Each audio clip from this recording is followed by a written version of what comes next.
কারে পিটাচ্ছে? কারে পিটাচ্ছে?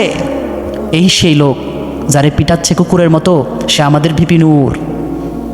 সে আমাদের ভিপি নূর। যারে পিটাচ্ছে সে আমাদের ভিপি, আমাদের নূর। সে আমাদের আলো, সে আমাদের আলো, সে আমাদের মশাল।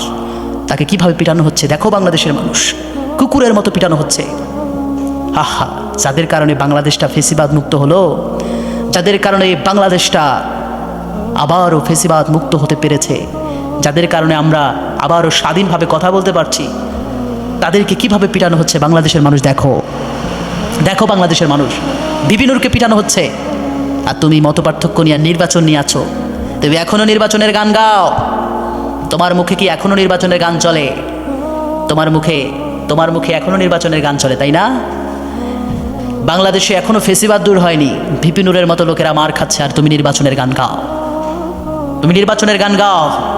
এখনো ফেসিবাদদের বিচার হয়নি, তুমি নির্বাচনের গান গাও। এখনো ফেসিবাদরা ফেসিবাদ বাংলাদেশ থেকে দূর হয়নি, তুমি নির্বাচনের গান গাও। লজ্জা লাগে আমার যারা এখনো নির্বাচনের গান গায়।